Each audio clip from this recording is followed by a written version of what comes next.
Yo, what's up people? මේක පිළිගන්න. ඉතින් ඒක පිළියර කියන්නේ හත් දෙයනේ දැන් මේ කළා තියෙන්නේ. ඒ කියන්නේ මොකද්ද ඔබතුමා බලාපොරොත්තු වෙන්නේ අපි දන ගහගෙන ඉන්න ඕනද? ඒක ඔබතුමා අධ්‍යාපන නැමෙති කියන්නකෝ. ඔබතුමා පෙළපොතේ පිටුවෙන් පිටුව බලන්නේ නැහැ නේ. උනාට පස්සේ ඔබතුමා මොකද්ද කරන්නේ? අපි කරපු දෙයට වඩා කරන දේ කියන බලන්න. ඒ වැරද්ද නිවැරදි කරන්න මොකද්ද කරන්නේ වැරද්ද නිවැරදි? නෑ 1 2 3 කියලා කියන්නකො මේකෙන් අසබ් එක කරන්න තේරෙන්නේ නැහැ කියලා කියන්නේ. මොනවද නිශ්චිතව මොකද්ද කරමු සබ් එක කරන්නේ? නිශ්චිත ප්‍රශ්නයක්. අධ්‍යාපන ප්‍රතිසංස්කරණ සබ්‍යකරණය කියලා ඔබතුමා කියන්නේ මොකක්ද? නිශ්චිත වශයෙන් කියන්නේ මෙන්න මේකෙන් අසභ්‍යකරණය කරනවා කියලා. නෑ මට කියන්න දෙන්න. ආදරෙන් ආදරෙන් පිළිගන්න අලුත් වීඩියෝ එකට අපි කියන්නේ මාතෘකාව. අසභ්‍යකරණයෙන් වැළකීලා. අනේ අසභ්‍යකරණය කියලා ඔබතුමා හඳුන්වන්නේ මොකද්ද බඩ? 1 2 3 කියලා අපිට කියන්නකෝ දැන්. චුට්ටක්. මේ මම දැන් 82 තුල අර්බුද ඇති කළා. 82 මොකක්ද? 82 විශාල වශයෙන් තමුන්නාන්සේලාගේ අර්බුද මට කියන්න නෑනද? ඔබතුමා ඔබතුමාලා වෛද්‍ය වෘත්තිය දන්නවා ඇති. හැබැයි මේ දේශපාලනය කියන පුළුල් වෘත්තිය පුළුල් පරාසය නම් කියන ඔබතුමාගේ සියලු පුළුල්තාවය පාවිච්චි කරලා නැවත වතාවක් උත්තර දෙන්නකෝ මේ අධ්‍යාපන නිශ්චිත අධ්‍යාපන ප්‍රතිසංස්කරණයේ තියෙන ප්‍රශ්නේ මොකක්ද? තේරුම් ගන්න නැති ප්‍රශ්නයක් තේරෙන්නේ නැහැ. ඒ කියන්නේ මොකක්ද අපිට තේරෙන්නේ නැති කෑල්ල? මගේ වෙලාව අරන් කියනකොට දැන් මේක හොදන්න මේක වොෂ් කරන්න මේ පුදුම මහන්සියක් වෙන්නේ. මොකක්ද වොෂ් කරනවා කියලා අපි කියන්නේ? අතින් වැරද්දක් වුණා මේකට සමා වෙන්න කියලා මේක නිවැරදි කරගෙන ඉස්සරහට යන්න. ඒක මේ කළා තියෙන්නේ. ක්‍රියාමාර්ග ගන්න. ඉතින් ඒකනේ මේ කළා තියෙන්නේ. ක්‍රියාමාර්ග ගන්න එකනේ. ඒ කියන්නේ මොකද්ද ඔබතුමා බලාපොරොත්තු වෙන්නේ අපි දන ගහගෙන ඉන්න ඕනද ඒක? ගැලපෙනවා අම්මුනේ ගැලපෙනවා කාලෝචිතයි උචිතයි.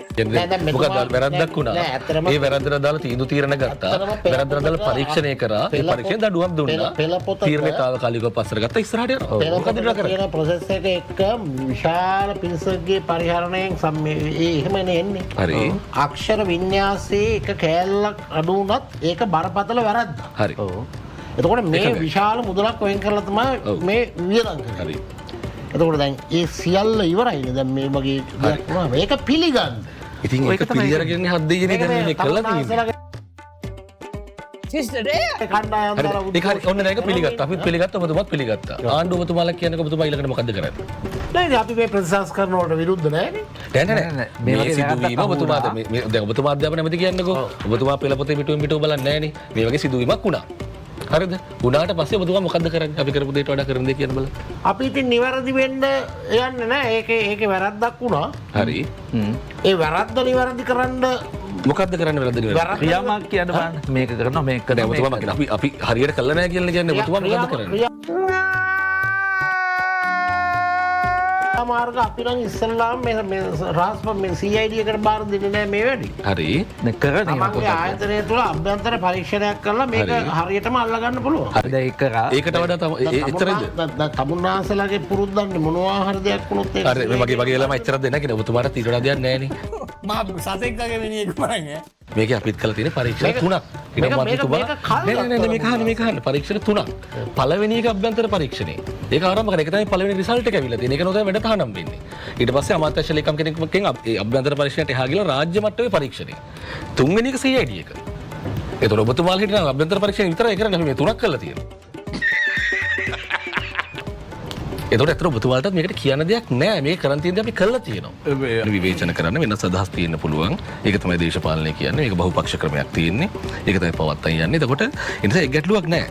හැබැයි Tamanටත් සතියක් ගිහිල්ලා ඩිෆෙන්ඩ් කරන්න බැරි, පෙනී ඉන්න බැරි මට්ටමේ කතා කියන්න එපා. එහෙම නෑ මට. හැබැයි අධ්‍යාපන ප්‍රතිසංස්කරණයේ මුවාවෙන් අසභ්‍යකරණය කරන්න එපා අපේ දරුවන්ව සහ ඒගොල්ලන්ගේ මනස කියන එක තමයි අපි කියන්නේ. ඕක තමයි අපේ සටන් පාඨය. මෙන්න අපි අහන්නේ ඒ මොනවද නිශ්චිතව මොකක්ද කරමු සබ්බ කරන්නේ? දැනුවත් කරලා තියපා ගෑණිවත් මොකක්ද මේ වෙන්නේ කියලා. අසභ්‍යකරණ ඔබතුමාලා 1 2 3 කියලා සාකච්ඡාව වෙන්න. තේරෙන්නේ නැහැ කියන්නේ ඔය චූට. නෑ නෑ 1 2 3 කියලා කියන්නකො. මේකෙන් අසභ්‍යකරණ කරනවා. තේරෙන්නේ නැහැ කියලා කියන්නේ ඇයි මේ මුළු අධ්‍යාපන ප්‍රතිසංස්කරණ ගැනම සමාජය තුළ මතවාදයක් ආවේ? ඒ ඔබතුමාලා හදපෙකනේ මං අහන්නේ ප්‍රතිසංස්කරණ වල අපි කරපු ප්‍රතිසංස්කරණ වල තියෙන සබ්බකරණේ දැන් අපි හදපු දෙයක්ද මේ උඹලා මාර මිනිස්සු දන්නේ නැත්තම් කියලා දීපන්.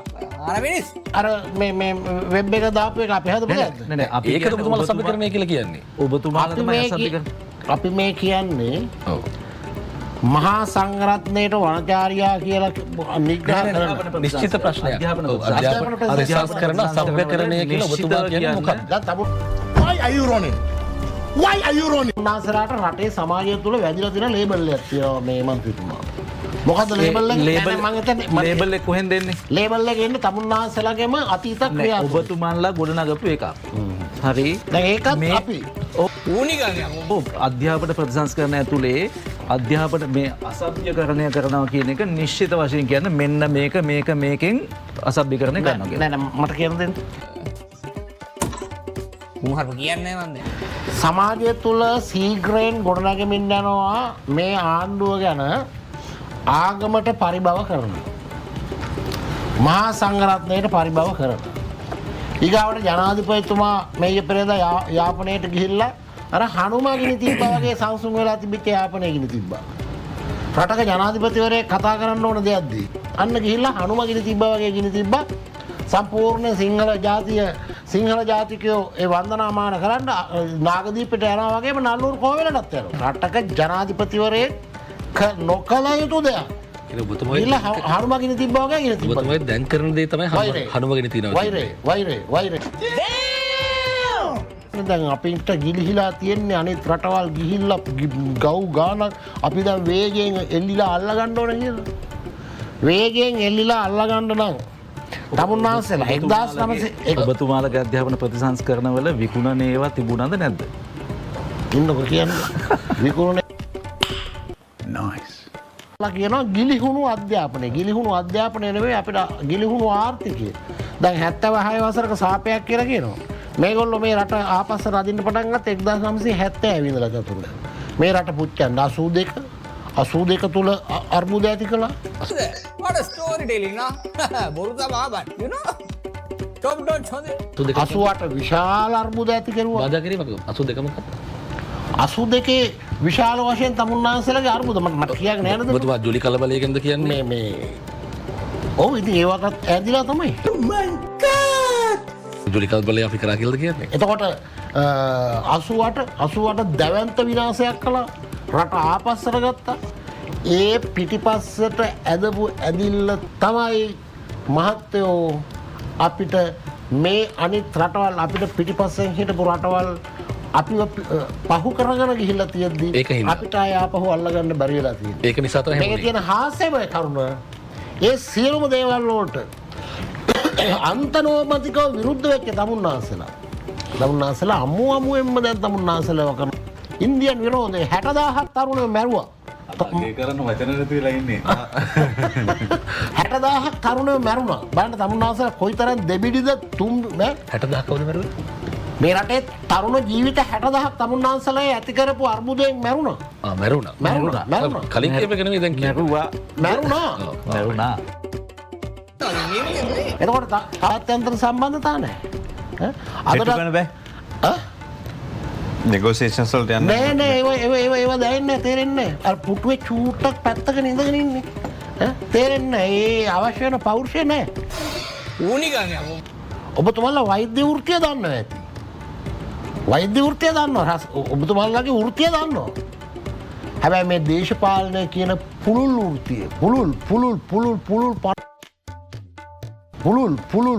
පුළුල් පරාසය ඒ පිළිබඳව තමුන්නාන්සලා කණ්ඩායමට අවබෝධයක් නැහැ මහරි. ඔබතුමාගේ ඔක්කොම පැහැදිලි කිරීමෙන් පස්සේ වට ඉවරණ කිට්ටුවෙන්ද මම ප්‍රශ්නයක් අහන්නම්. ඒ කියන්නේ ඔබතුමාගේ සියලු පුළුල්තාවය පාවිච්චි කරලා නැවත වතාවක් උත්තර දෙන්නකෝ මේ අධ්‍යාපන නිශ්චිත අධ්‍යාපන ප්‍රතිසංස්කරණයේ තියෙන ප්‍රශ්නේ මොකද්ද? අපි කියන්නේ අසභ්‍යකරණයෙන් වැළකීලා. අනේ අසභ්‍යකරණය කියලා ඔබතුමා දුන්නනේ මොකද්ද පොඩ 1 2 3 කියලා අපිට කියන්නකෝ දැන්. චුට්ටක්. මේ මම දැන් පැහැදිලි කරගෙන ආවෙත් ඕක නෑ නෑ ඔබතුමා මේ රටේ කණ්ඩායම් තමුන්නාන්සලා සමලිංගිකත්වය වෙනුවෙන් පෙනී සිටීමයි මැතිවරණ වේදිකාවල සහ විවිධ අවස්ථාවල අදහස් දැක්වීමයි හරියටම ද්විතීයික අධ්‍යාපනයේ 5 වසරෙන් පස්සේ පටන් ගන්න ළමයාගේ පොතට අරක දැමීමයි එක මේ සමාජයේ පුපුරලා ගියානේ මේ අසභ්‍යකරණයක් පිළිබඳව ඒවා නිවැරදි කර ගැනීම වෙනුවෙන් තමයි අපි කතා කරන්නේ. ඉතින් දැන් තමුන්නාන්සලා ඔබතුමා කියන්නේ මේ 6 ශ්‍රේණියේ ඉංග්‍රීසි මොඩියුලයේ වෙබ් අඩ කියව එක නමක් සඳහන් කිරීමනේ කියන්නේ. සඳහන් වීම. හරි වැරද්ද අපි මමත් මගේ වෙලත් වැඩියට කතා කරන්නේ. ඊට අමතරව තව මොනවද තියෙන කාරණා? දැන් තමුන්නාසලා කියන්නේ එහෙනම් ඇත්තට මේ මාත් හරි ඔයාගේ අදහස මට තේරෙනවා. අයියෝ එහෙම. ඒක ඇරෙන්න තව තියෙන චෝදනා ටික ගොනු කරන්න කියලා ඌට වැරද්දන්න වෙලා තියන්නේ අප්පා කියලා. ඒ පුරා මම කතා කරේ හැම එක නෙමෙයි කියන්නේ මම ගන්නේ ඒක ඇරෙන්න ඒක පමණක්ද නැත්නම් තවත් ඒවා තියෙනවද? මන්දනේ සමාජය තුළ විවිධ කතිකාවල සමාජයේ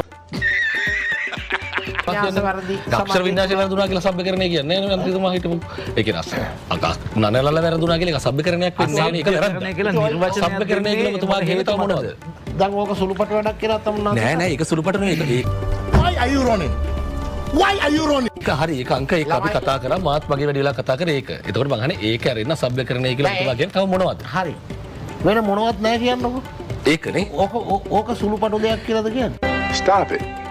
Get some help. ඒක නෑනේ අපි දැන් මේක නවත්තලා වැඩ තහනම් කරලා ගේ කරලා තියෙන ඔක්කොම කළා තියෙන්නේ ඒක සුළුපට මේ මහන්නේ ඔබතුමාට තව තියෙනවද කියලා මෙහන් මේකට තර්ක කරන්නේ නැතුව අපිට වැරදීමක් තමයි වුනේ අපි දැන් ඒක නවත්තලා තියෙන්නේ එහෙම කියන්නකො දැන් අහනවා අර චූටි එක ඇරෙන්න තව මොනවද කියලා අහනවා නෑ චූටි එක නෙවෙයි මං ගන්නෙ තව තියෙනවද කියලා අහන්නේ අර පුටුවක වාඩි වෙන්න තරම්වත් ලොකු මිනිස්සු නෙමෙයි කියලා කියනවනේ අපි. පුටුවෙත් අර ගැට්ටේ විතරක් ඉඳ තියෙන චූටි මිනිස්සු. ඊට පස්සේ ලොකු වැඩ කරන්න බෑ චූටි වැඩ තමයි කරන්න පුළුවන් කියලා මම දැක්කර දේශපාලන අනාත වෙලා විභාගات යන හාදියකුත් ඔක් කියලා තිබ්බා මේ ඔහොම කතාවක් මේ ලොකු වැඩ කරන්න බෑ චූටි මිනිස්සු ඉන්නේ කියලා. මං කියන්නේ මම මේක ආඩම්බරෙන් බාර ගන්නවා. ඒ කියන්නේ ලොකු මිනිස්සු මේගොල්ලෝ අපි චූටි මිනිස්සු ඇත්ත. අපි චූටි මිනිස්සු අපි පොඩි තැන් වලින් ආවේ. අපි සාමාන්‍ය පවුල් වලින් ආවේ. හැබැයි ඉතිහාසය හැමදාම දින්නේ මන්ත්‍රීතුමා ලොකු මිනිස්සු නෙමෙයි. ඩේවිඩ් ගොලායත් ඓතිහාසික කතාව අරගෙන බලන්න ගොලායත් කියන යෝධයා වගේ හිටියට ඒ යෝධයා පරාදයි. ඉතිහාසය හැමදාම තමයි ලොකු මිනිස්සු ඇත්තටමත් සයිස් එකෙන් ලොකු වෙන්න පුළුවන් ලොකු මිනිස්සු ලොකුයි කියලා හිතාගෙන හිටපු මිනිස්සු හැමදාම අර පොඩි ගල් පාරෙන් වැටුණා. එතකොට අපි ඉතිහාසයේ පොඩි මිනිස්සු අපිට තියෙන බලය අපිට තියෙන බලය පොඩි මිනිස්සුන්ගේ බලය ඒ බලෙන් අපි මේක කරලා පෙන්නනවා. ඔබතුමාලා ලොකුයි අපිට බෑ කීකේ ඉන්න. එතකොට ඉඳලා බලන්න මොකද වෙන්නේ කියලා. අර කිව්වේ සමාජවාදී ටෝක් එකක් අපි අහිංසක පොඩි පවුල් වලින් ආපු මිනිස්සු මිත්‍රවරුනි ඕක නෙවෙයි මේ අදහස් කරේ. මේගොල්ලන්ගේ සිතුවිලි වලින් මෙයාලා හරි කුඩයි. මෙයාලගේ දැක්ම දර්ශනයෙන් මෙයාලා හරි කුඩයි. අපි පොඩි මිනිස්සු කියන ලේබල් එක අපි තාම ආඩම්බරින් බාර ගන්නවා. ඒ වගේම පොඩි මිනිස්සු වැඩ කරන්නේ කොහොමද පොඩි මිනිස්සු වැඩ දිනවන්නේ කොහොමද කියලා අපි කරලා පෙන්නනවා.